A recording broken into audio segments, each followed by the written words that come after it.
Everyone, welcome. Let's give a few more moments for people to join our webinar, and then we can start. You can see that the number of attendees is slowly coming up, so give them a little bit of time and start up.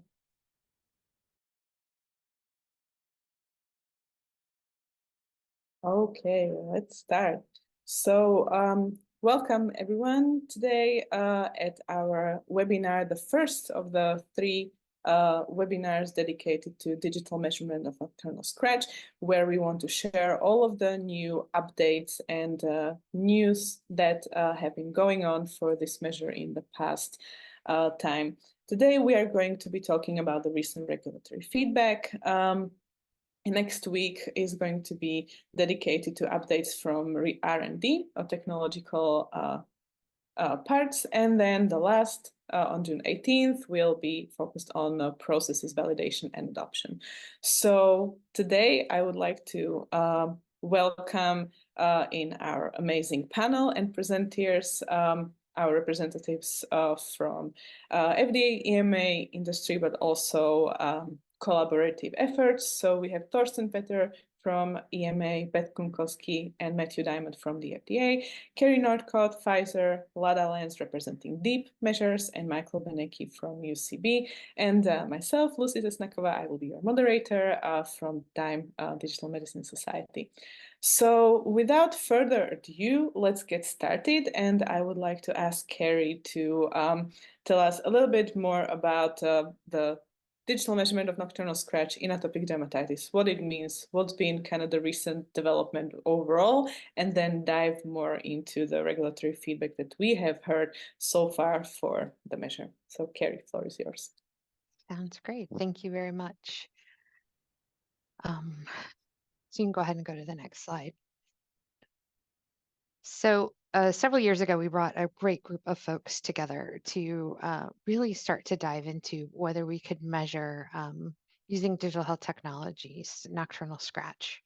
And the first question is why do we want to measure it? Well, atopic dermatitis is a condition that is a chronic inflammatory skin disease that's very prevalent amongst developed countries and worldwide. It impacts both adults and children and is also known to impact both the partners and caregivers in this space. Pfizer's been working in this for a number of years, and one of the first challenges I realized was just the terminology being used, and that many people use the terms itch and scratch. Itch is actually the feeling, and scratch is the action or the movement of the fingers. These terms are often used interchangeably. So if you're talking to a patient, a physician, or anyone in the field, we found they were used the same way. However, they really do have different meanings. And while they are interrelated, so if you have the feeling of itch, oftentimes you scratch, but you can scratch and not feel itchy and vice versa. Especially as you get into learning more about the disease, you learn that people who have had chronic atopic dermatitis often will scratch without even realizing they're doing it. So the idea of bringing together a measurement to be able using digital health technologies to quantify that, we felt would be tremendously valuable to the patient population, provide a quantitative passive way to measure some of an aspect of the disease. And we know that AD is an itch that actually leads to scratching that ultimately results in rashes, creating this vicious cycle. From various patients, we'd heard that this is tremendously burdensome. This was one of the top burdensome things that we heard in feedback from patient focus sessions, et cetera. So this was something really key and valuable for us to understand. Lucy, if you can go to the next slide. So while it's great that we can use digital health technologies to measure this key concept, we needed to make sure that we did this in a way that could be utilized in clinical trials and healthcare practice, and that requires that it's truly a validated measure. And to do that, we have to demonstrate that it's a meaningful aspect of health that's important to patients. We had to establish that meaningful change aspect, truly specify what the context of use would be, ensure what those digital endpoints are, and go through the validation framework for novel digital endpoints through DHTs, which are the verification, analytical validation, and clinical validation. This initial framework, is, as we all know, was developed originally within DIME space and is now used pretty broadly throughout the regulatory space as well. So to do this, if you want to go to the next slide, One of the things that we really kind of realize is there's some challenges in all this as well. So it sounds great. We have this list. We know it's important. We know we can do it, but this takes time. It's costly.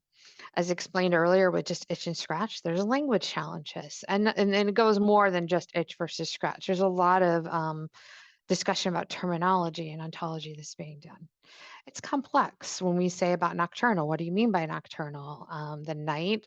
What about naps, et cetera, et cetera, et cetera. And the reason I have a lot of hands raised is there's a lot of people involved in this. There's farmer, there's vendors, there's healthcare providers, there's patients. Key on that one is patients, regulators. There's a lot of people that are all trying to ask questions, and regulators as well as us are all kind of getting bombarded. So how do we work together versus having all these independent voices? And also, how do we do this so it's not a telephone game, that we're actually really having open conversations, working together to do this? So this is where these initiatives, both with Dime and Deep, came together, and the respective how do we work as a team in a non-competitive space to address some of these validation questions, speak with the FDA, speak with the EMA, and thus these initiatives were started. Go to the next slide.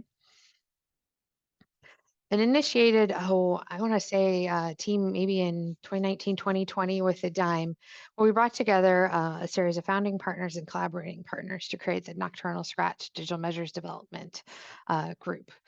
Really, this was a great group that came together, the founding partners, and we had collaborating partners. We also had academic collaborators. We had healthcare provider collaborators. And I want to make sure I shout out to all those from the advocacy groups that participated, bringing that patient voice to the work that took place. This then morphed or kind of developed into working with a deep digital evidence ecosystems and protocols, where again, a subset from Dime came together to bring this forward in the EMA and actually build on this a little further. Go to the next slide. With the key questions with Dime being focused on developing the patient research. So let's develop a study where we're actually specifically, quantitatively, scientifically asking patients, is this important to them? Understanding nocturnal scratch and sleep, getting that direct feedback in a truly powered scientific study.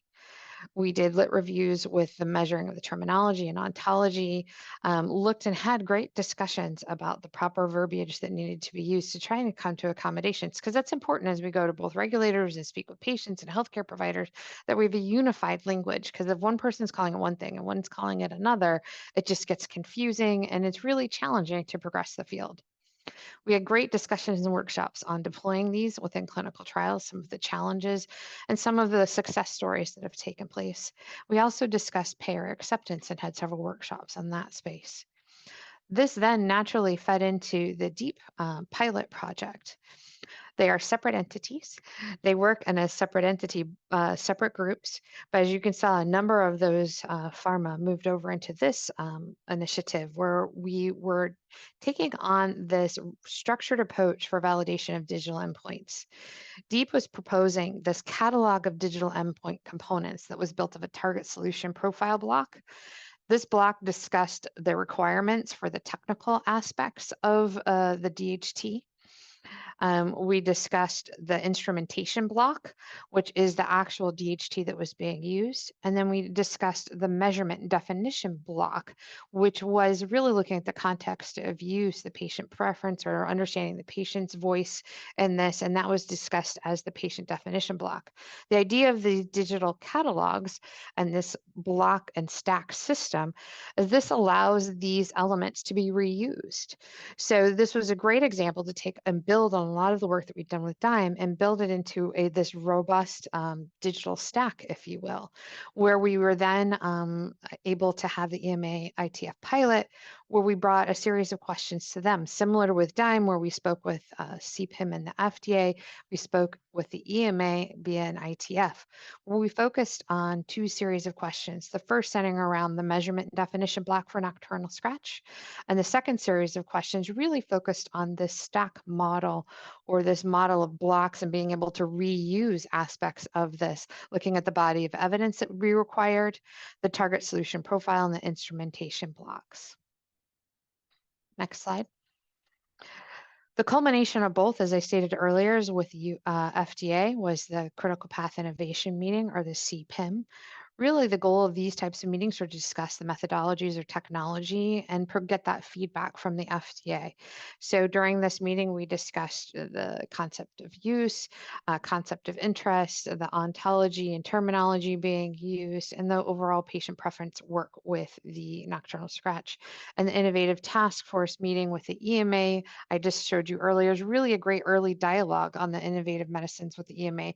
Again, taking those same concepts that I discussed earlier to the other regulatory bodies. So it was a great way to really interact and collaborate across the pharma and speak with both regulatory bodies on a similar issue. Next slide. Again, with the DIME, we discussed the concept and measure importance of patients, the ontology and terminology in the context of use. With DEEP, we discussed those 3 points, but we also then brought in the body of evidence for the validation for this measure and the whole concept of testing that reuse. So what if we were able to utilize the same information, but change the definition block to doing psoriasis versus atopic dermatitis? What type of evidence would we need? And as many are aware, digital health technologies are continuing to evolve and change. And so we wanted to understand what would body of evidence would be required if we developed a new instrument. So instead of using one device, transfer that to a new device or a different algorithm. With that said, Lucy will give us the details from the CPIM and the DIME Nocturnal Scratch project, following with Mike, who will give us the brief on the EMA ITF minutes that took place. So I'll pass the floor over to them.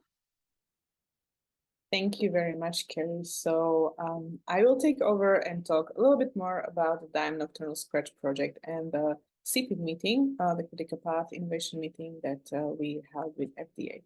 So as was already said, this was a great collaboration between not only pharma partners and collaborators, but also patient groups such as National Eczema Association or Global Parents for Eczema Research. We had academic partners and also scientific researchers who helped us with the patient qualitative, quantitative research. And it's been really a great collaboration across the board towards advancing nocturnal scratch as a digital endpoint for atopic dermatitis. So as was already mentioned, our focus was on 4 main areas: the patient research, terminology, ontology, deployment clinical trials, and payer acceptance. And as a part of these, we organized or requested the meeting to discuss this new measure with the FDA through their CPIM framework. You can find some of the results of our work in publications. Out of this came 2 great publications. First was the result of the patient study that was in the end put into a patient-centered conceptual model for nocturnal scratch and its impact in atopic dermatitis. You can see how it is positioned among meaningful aspects of health and concepts of interest for patients with atopic dermatitis. We interviewed not only adult patients, but also parents of children with AD, and even the children who could speak for themselves. I think they were 7 years and older. So it was really a great research. And if you go into the publication, there is a lot of supplemental materials where you can find, what questions we asked, etc. The second paper discusses the literature review, where we looked at how the measurement of nocturnal scratch has been defined and measured in the past and in the published work. And we found that often each of the papers or each of the researchers kind of made their own explanation for themselves what nocturnal scratch is, how that should be measured, how it should be measured in the context of sleep. So we kind of put this all together and proposed how we see the terminology and the specifics of the measure going forward, which is a nice recommendation towards further research. And we are happy that this is kind of being adopted and evolved further. So let's get into the insights from the FDA through the CP meeting that happened in July 22. And we had 3 main meeting topics. What is it? So the concept of the measure and importance to patients, how to measure it, so terminology and ontology, and how to use it, so the context of use.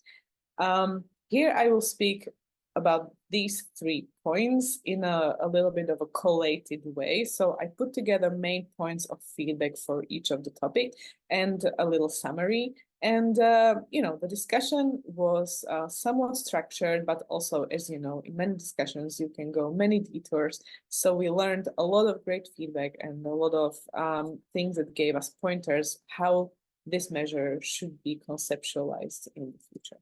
So let's start. So the main feedback items for the concept of interest was that, of course, we need to measure something that is relevant to patients. So we were encouraged to use quantitative and qualitative research to obtain that input. And then to establish nocturnal scratch as an endpoint, it was suggested to showcase the relevance of scratching and scratching at night in atopic dermatitis, establish that it's part of the perpetuation of atopic dermatitis, and bring attention really to that connection between itch and scratch, because itch is something that often is part of the PRO and other outcomes used in atopic dermatitis, and somehow scratch should be shown that it is connected to the perpetuation of AD and the itch itself. We also heard from our clinical representatives included in the meeting that nocturnal scratch is a useful proxy for them for the measure of itch and excoriation, and especially in the populations that cannot report for themselves, such as children. And for them, it adds an independent value to other specific PROs, ClinROs, and observer-reported outcomes. The main feedback items for terminology and methodology were that it is strongly encouraged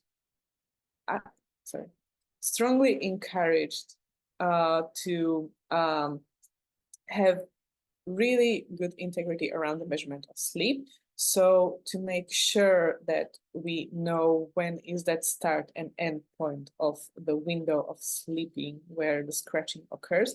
And that integrity is crucial to anchor the scratching in some specific time point. And then nocturnal scratch as defined should be differentiated from just scratching itself.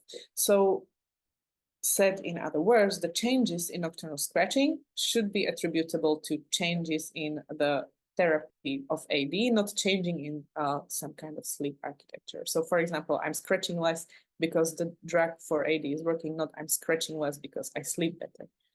And then it is, of course, important to consider data security and data privacy, especially in multinational trials and how they apply in specific countries. The main feedback for the context of use and validation was firstly around nomenclature. So the digital measurement of nocturnal scratch seems to fit most of the description of clinical outcome assessment or digital clinical outcome assessment. However, the definition should depend on the context of the specific trial, whether it's a digital biomarker or COA. For clinical validation, it is important to demonstrate that changes in nocturnal scratch are attributable and correlate with changes in improvement of the disease, and that the measure is validated in appropriate target populations. Of course, it is important to anchor the change in nocturnal scratch in clinical validation, and as I mentioned, that should use each specific PROs and or direct observation of the scratching that happens. So for example, videography that is often used in research so far. So to summarize the main points of feedback that we got.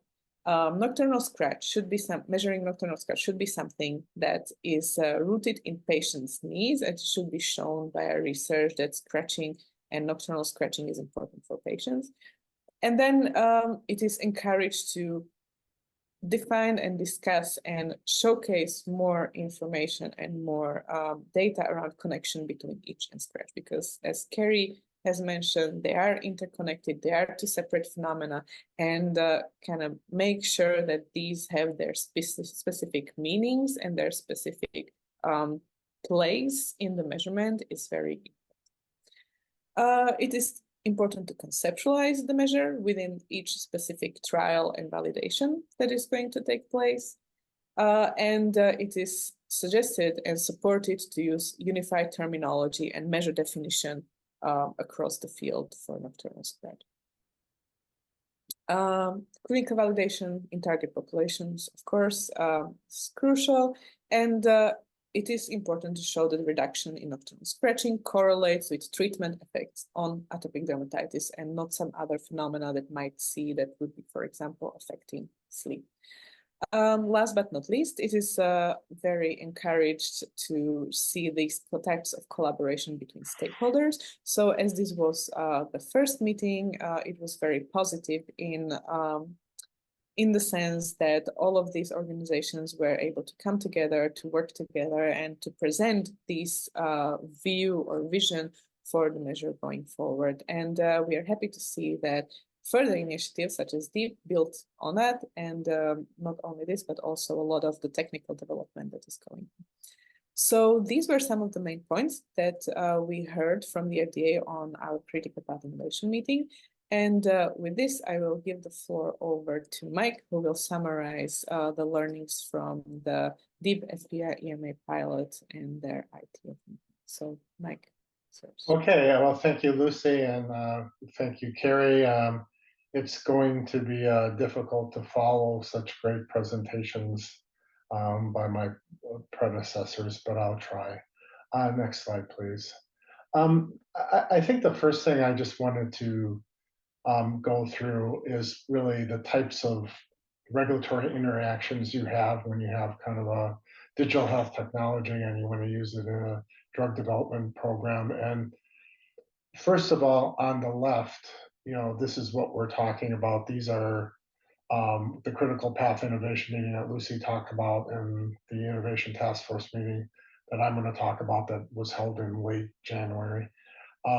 It's an early dialogue pathway and it's outside the drug development program. So it's more set for maybe if you're going in with a consortium approach.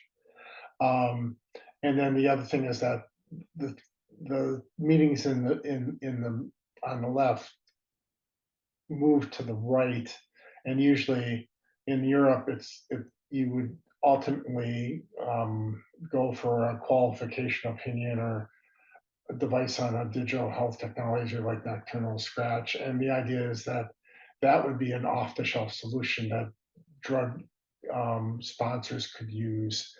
Usually, that method is it's kind of typically driven by the device manufacturer, and the same thing as a drug development tool. And probably the best example of a qualification advice is probably the 95th percentile described velocity for as a primary endpoint in Duchenne's muscular dystrophy trials that the EMA recently qualified a few years ago. But that was really driven by the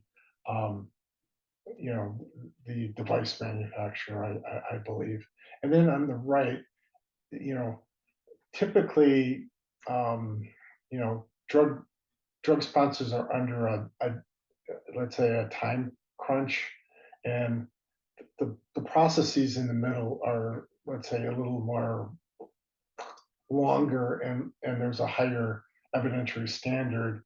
Usually what drug sponsors usually would do is if they want to qualify a digital outcome measure in their clinical trials, they would probably fold that in to their, let's say, pre-IND meetings or their end of phase 2 meetings to put it in as an endpoint in maybe do an exploratory or primary or secondary endpoint in phase 2, and so you could put it as a primary endpoint in phase 3. And probably the best example of that was moderate to vigorous physical activity. Bellerophon Therapeutics did it, and it was used for an endpoint for a drug for acute pulmonary hypertension. And so the reduction in the increase in moderate to vigorous physical activity was qualified as an outcome measure that could be a primary endpoint in a drug study.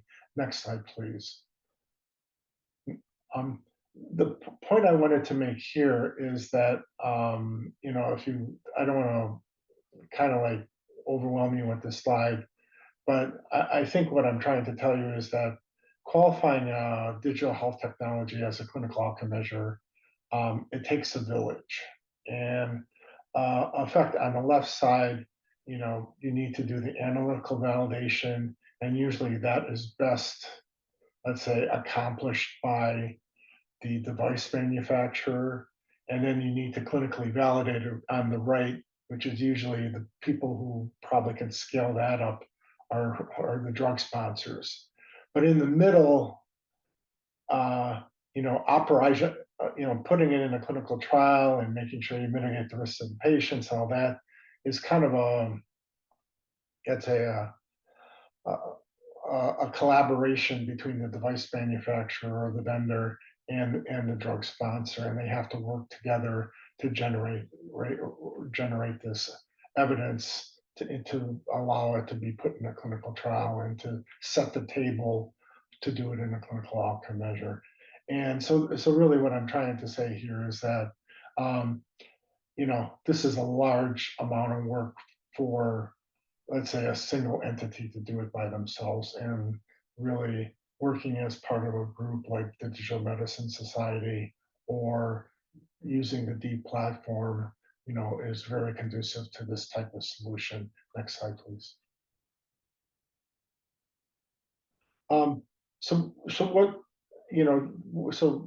We, in this first interaction with the EMA for this innovation task force meeting, we worked with the DEEP folks, and we use this to communicate our information to the regulatory authorities. I think I view it as more of almost like a common technical document for devices or sensors.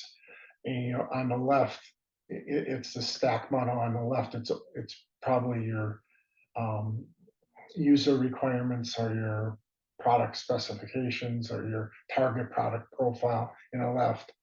In the right, it's actually the more the instrumental specific details of the technical thing, technical solution, and in the middle is really the context to use, the specific clinical problem you want to solve. And there's really two components. First of all, does it measure something that's clinically meaningful? And then the other thing, you need to demonstrate whether this solution is clinically meaningful to the patient. Next slide, please.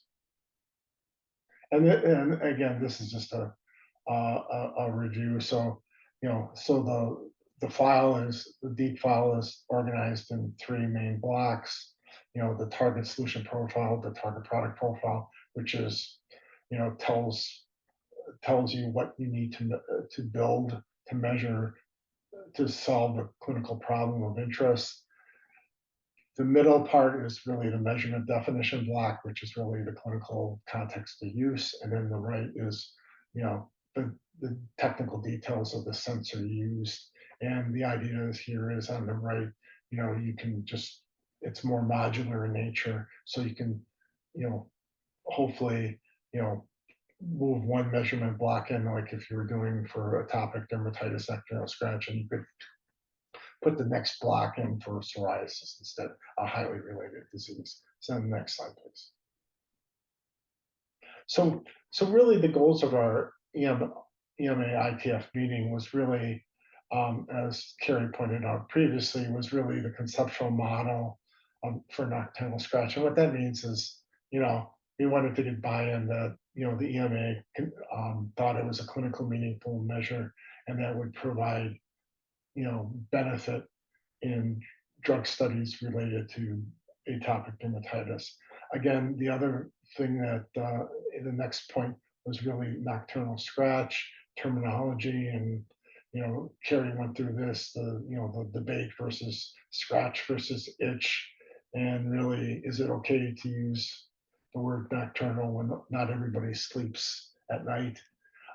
So we clarified some of the new things, and obviously the main event here was the context of use, that we were proposing to use this as a secondary endpoint to measure the efficacy of drugs, that are in patients with mild to severe atopic dermatitis in patients aged 2 years and older. Next slide, please. And again, as Carrie pointed out previously, we talked about really the body of evidence required for regulatory validation of the let's say digital clinical outcome measure, I think is the right term. The other thing is we posed a hypothetical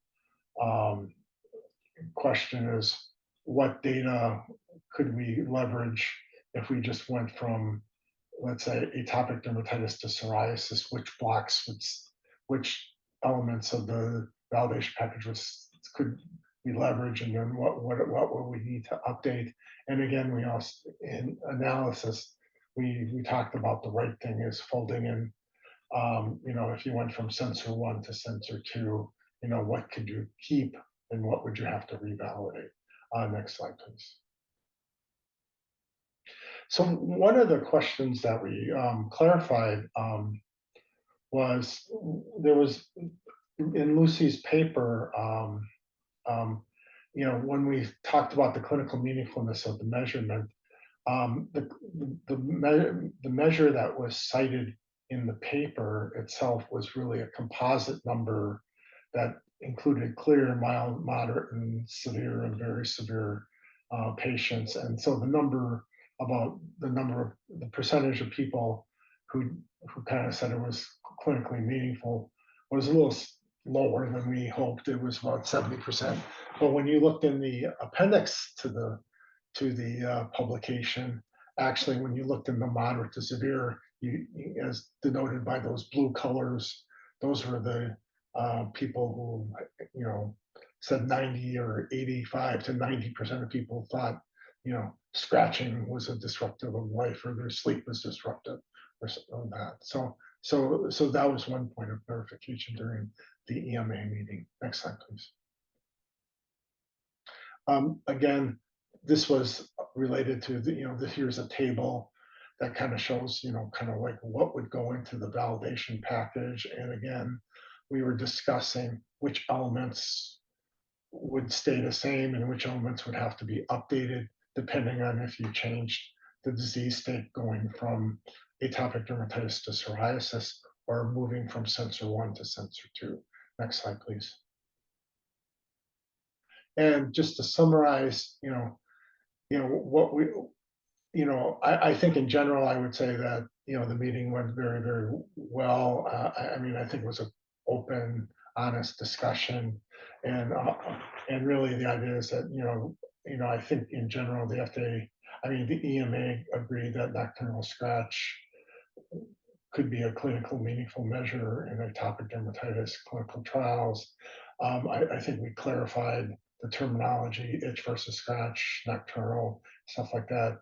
We did propose, a context to use, secondary endpoint in atopic dermatitis trials with patients with moderate to severe atopic dermatitis in patients age 2 and older. Next slide, please. And then, we proposed, kind of a structure of a technical file required for regulatory validation of the nocturnal scratch measure. And again, we talked about, what would need what could we leverage from atopic dermatitis if we were going to apply this to psoriasis. And then the other thing is, what could we leverage in the technical file with regard to going from sensor 1 to sensor 2. And I'll leave it at that, and I'll open up the floor for questions.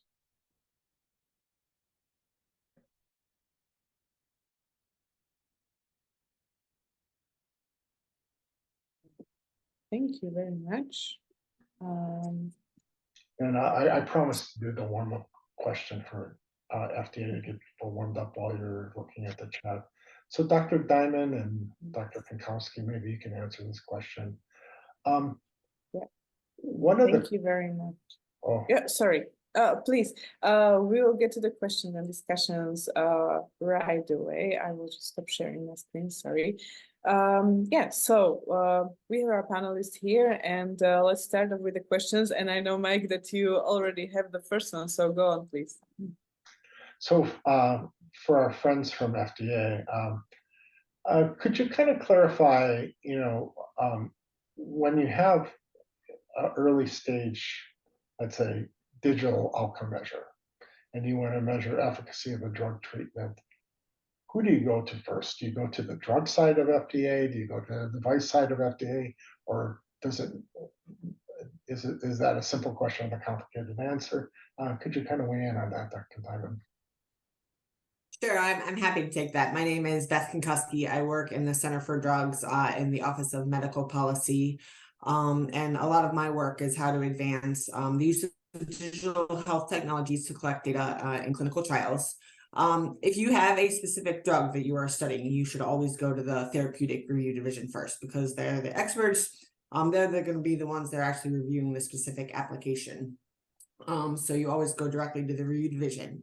As part of PDUFA, we created what we are calling the Digital Health Technology Steering Committee, where we have brought together all of the different experts across the agency. Particularly, we have Matt Diamond in the Digital Health Center of Excellence engaged in that group. It's a CBER group, so CBER is also participating. And in that group, we have brought together all of the different stakeholders internal to the agency, and they can discuss the broader digital health technology concepts, such as something like Nocturnal Scratch. When DIME came in to discuss Nocturnal Scratch, our Digital Health Technology Steering Committee was not set up yet. But now that we are fully implemented PDUFA 7, we've actually worked with our CPM group and have kind of agreed if they get something that they think falls in the digital health technology range, we'll talk internally and figure out which group would be the best to take that moving forward. But we're really trying to use the steering committee to have those internal discussions to bring all the stakeholders together and have that external discussion on how to advance this field. Thanks, and I could add briefly. So I'm Matt Diamond. I serve as the Chief Medical Officer here in the Digital Health Center of Excellence at the Center for Devices and Radiological Health. And although we're based at the Device Center, we serve the agency broadly. As Beth mentioned, we work closely with CDER and CBER, and actually we serve the federal government and the broader community in order to promote responsible innovation for digital health technologies. Can you hear me okay? I just got a notification that my internet connection is unstable, but is the connection okay? Great, thanks. Okay. So we're a team of thanks. We're a team of about 30 physicians, scientists, and engineers, wholly focused and devoted to digital health technologies. And although we spend a lot of our time focused on digital health technologies that meet the definition of a device and are used directly in the provision of care for patients, we're also very interested in promoting the use of digital health technologies in clinical investigations, in the development and testing of medical products, and that includes drugs. So as Beth said, there are a number of representatives, including myself, that sit on the Digital Health Steering Committee for Drugs and Biologics, which is, as Beth said, led out of the Office of Medical Policy at CDER. Wholeheartedly agree that it's crucial to be directly in touch with the review division for the therapeutic product being studied, if there is such a product. And I just want to highlight that in addition to the medical product development tool programs at CDER, which include the DDT and iStand, there is also the Medical Device Development Tool Program, or MDDT, at CDRH, which is focused on tools for device investigations. And keep in mind that sometimes you may be able to use a tool, and in this case, we're talking about digitally derived endpoints, a tool for devices may also be applicable for drugs. So you can come and talk to us in CDRH in the MDDT program for a tool that you'd like to use in investigation if it has an application in the device realm. So Also, you can come and talk to us at the Digital Health Center of Excellence at any time if you have a question related to digital technology. Sometimes a question of whether a technology meets the definition of a device, what are our policies around devices, or you just want to talk about an exciting new technological application. We're happy to speak with you and listen and also provide our perspective. Thanks. Thank you very much. It's amazing to see that all of the developers and researchers have these avenues and have these ways how to approach you and seek that feedback, seek that discussion.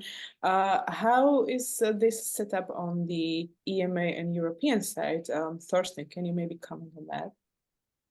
Yes, thank you. So my name is Thorsten Vetter. I'm working as a scientific officer in the Office for Scientific Advice at the European Medicines Agency. And our setup has been already highlighted in Mike's slide a little bit.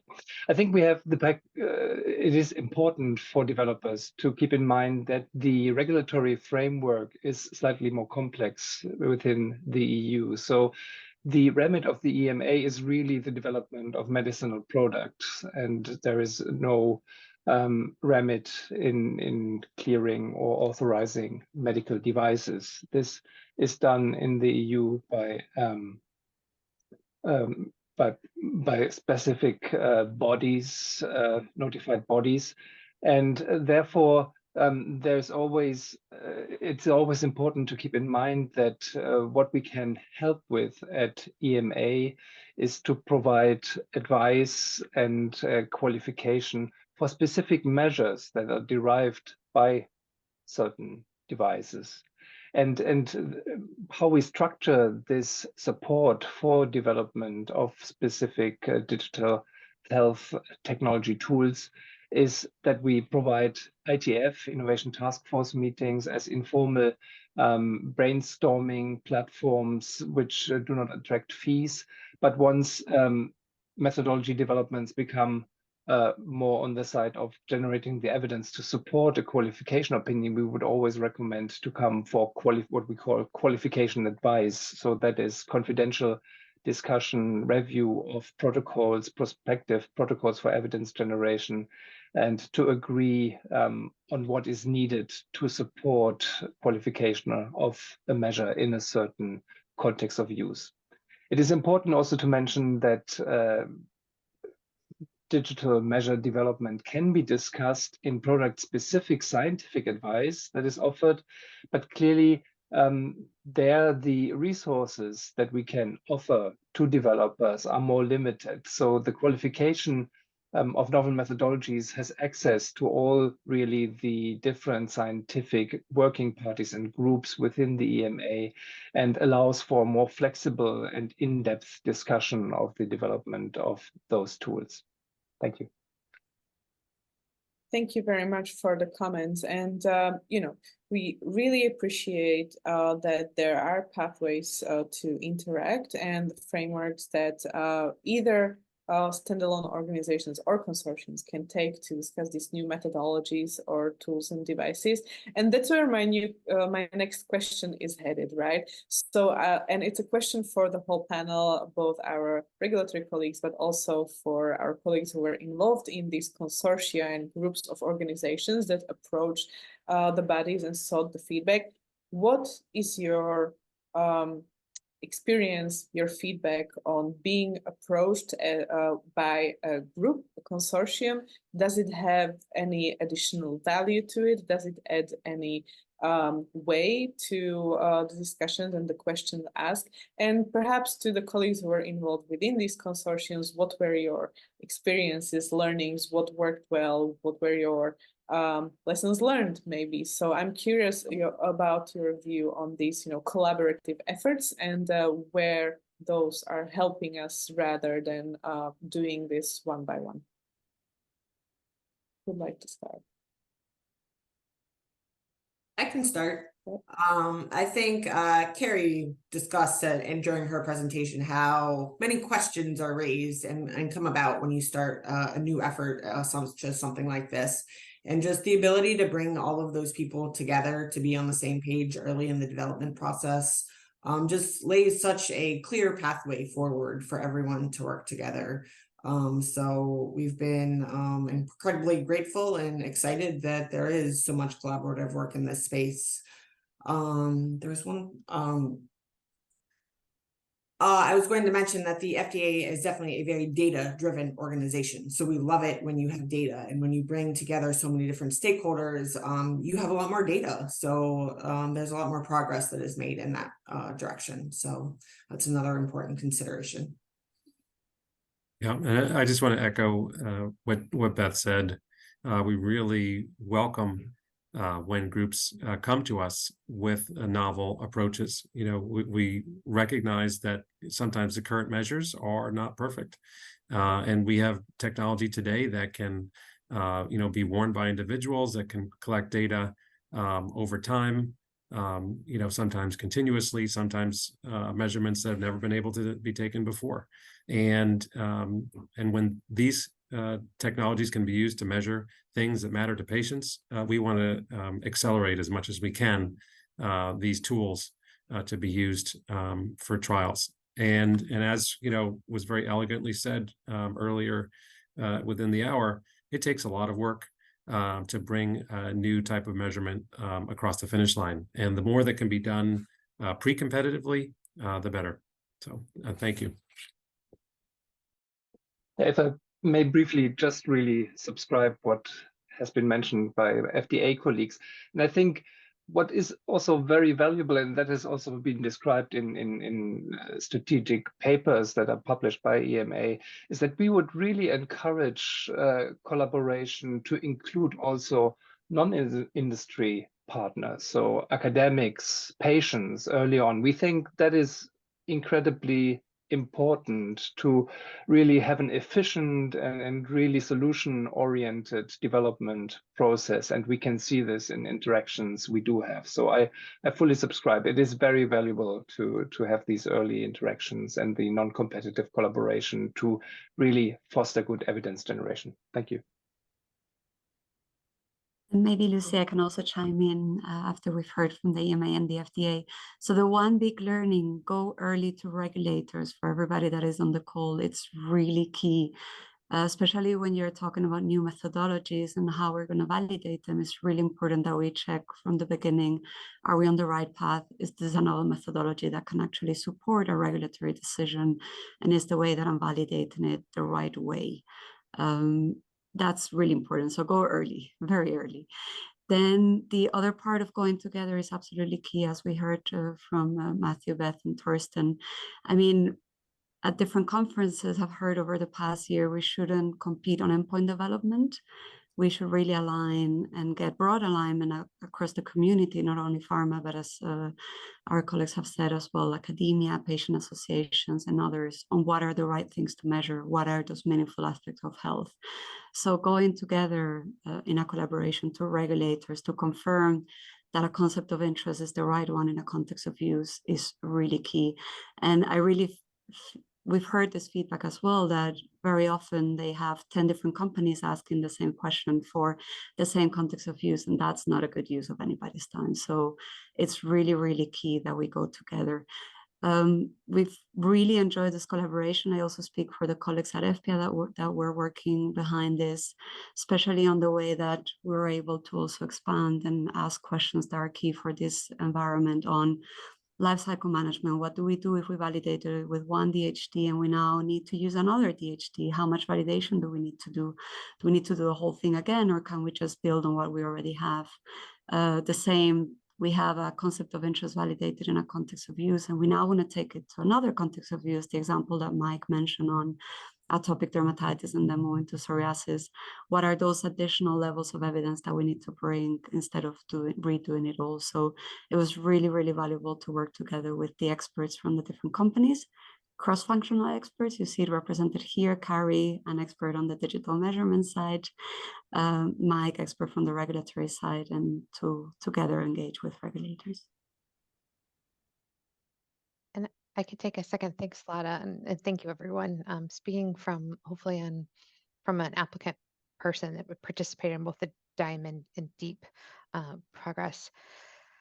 It was phenomenal to have so many different pharma, academics, healthcare providers, patients, advocacy groups come together and really have these discussions up front. I think one of the lessons learned that we had, and Mike and others can speak to this as well, we kind of went in with some really clearly defined goals or aims for both projects. And with the DIME, we kind of all agreed up front, these were the components we wanted to work on that we felt comfortable working together with. And it was really some of the first forays of all of us working together. And then when we went into DEEP, we also had kind of a clear goal with the EMA ITF and the type of questions we wanted to test. So having those things really outlined up front and what the goals were really helped, I think, this both initiatives work well. And as Lada commented, and Mike's in regulatory, I'm more on the DHT and the novel measures side. We brought in technical experts from DHTs. We had regulatory experts. We had people that were more focused on the patient meaningfulness, and having those conversations really openly in these various meetings and everyone participating. And for the record, working with these people for a number of years now, every other week or every week meeting and continually developing these dialogues was a great way to bring all these points together. So I was challenged at a recent meeting and said, well, really, are these non-competitive collaborations really doing a lot? I feel that they are. We're being able to unify the voice, work together to push these forward to really help healthcare and patients. And because there are so many voices and so much going on and the time it takes, we all have this passion. And by working together, I'm hopeful that we can unify those voices that are going to the regulatory bodies, to healthcare providers, and really take in all that piece. So some of the learnings we had is really setting those priorities, bringing the different stakeholders all to the table and having the open conversations and learn from each other. And I think that's something that's been tremendously successful. And also thank you FDA and EMA for coming today, learning from both of you as well. As Beth stated, we met with the FDA prior to the digital task force being developed. And it's been great to see those progression points take place throughout that. And similar with the EMA, while we just met recently with you, I felt there was some great discussion, as Mike mentioned, very open, candid discussions back and forth. And I found both sessions to be tremendously valuable.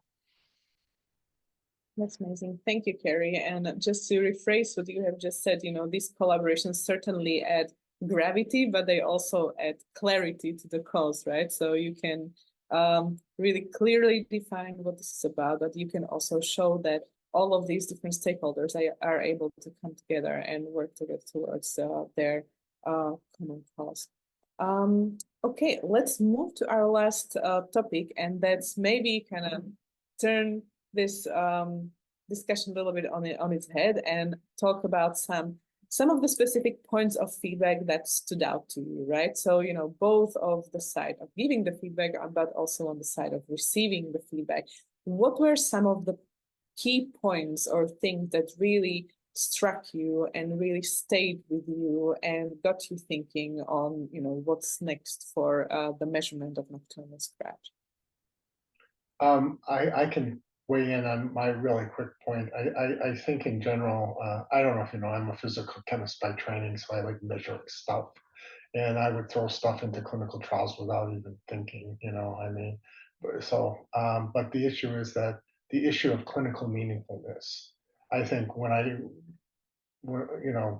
acting as part of the DIME collaboration and, with the patient questionnaires and asking the clinical meaningfulness and going into multiple FDA meetings where that was the first question that was asked, how do you know this measurement is meaningfulness? Or if you're at the EMA, how do you know this is meaningfulness to the patient? And it just, hits you in the face every time. So, if you're going to measure something, make sure it really makes sense to the patient.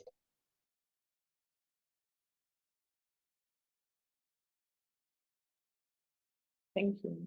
Anyone else would like to share, what stood out for you?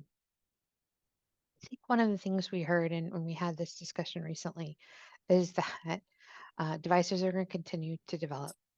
And with regards to nocturnal scratch, really looking at this from a DHT agnostic approach is important. Specific with nocturnal scratch, I think we all agreed there's a lot of work to still be done, or understand scratching, understand its relationship to itch, understand relationship to quality of life, the disease. It's a new tool in the toolbox. And I think out of both meetings, we heard that. But I think the discussion that took place is while we continue to discover that, this is a valuable measure to understand from a patient, from the meaningfulness. I'll build on what Mike said, from the meaningful place is meaningful to patients, is meaningful to healthcare providers. And we heard that at both meetings. And as I said, there were some really great, frank conversations, and that was one of the aspects. Yes, I think both regulators, FDA and EMA, and physicians, everyone said it's wonderful to see this meaningful and it's important. There's still a lot of work to be done, and we all agree. And I love, Beth, that you commented we all like data, or FDA likes data. I think we all like data. I think that's the next task for us to do too. So we've discussed the meaningfulness. We've discussed the concept of use. Everyone's excited about that. And now the onus is back on us to really make sure we bring that data, that validation data, et cetera, forward. And I think that's the next step for us to do on all fronts. So I think we're all excited for those next steps. And I can add, I think a lot of great comments, and again, can't underscore enough what Mike said about really ensuring clinical meaningfulness. One thing that I was struck by during the conversations is the importance of really remembering, what is the current state of the art for the technology? What are we comparing it to for scenarios where patients may not necessarily be very able to remember what happened overnight, for particular populations like pediatric populations, young children that may not be able to report it for themselves. For other patients, for whatever reason, they may not be able to reliably report what's happening. And if we can use technology to get a better handle on what's really going on and what their experience is, I think it's really it's very important to look broadly at the broad applications, and then also to understand, well, where are the scenarios where we can make a big difference quickly, because there really isn't that much that we can do otherwise. So thanks. I'll just echo everyone else's comments and add that another one of our PDUFA commitments is to look at demonstration projects on the use of digital health technologies in clinical trials.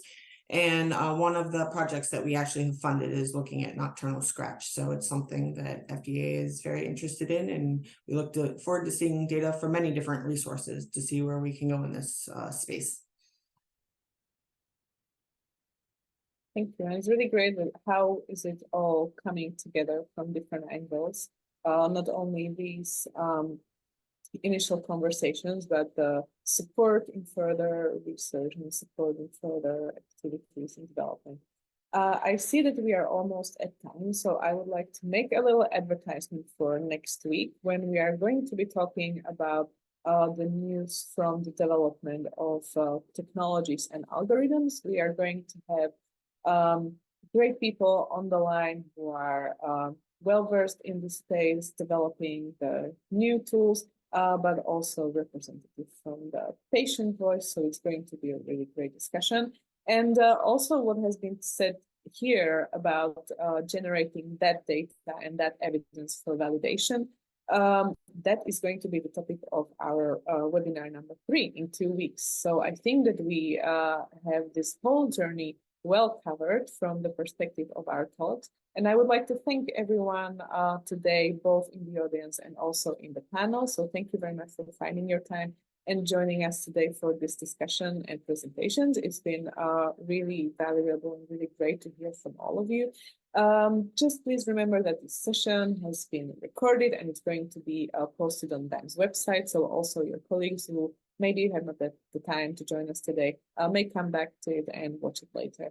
So thank you again very much. It was a pleasure to work and discuss with you, and we'll see you all in 1 week from now.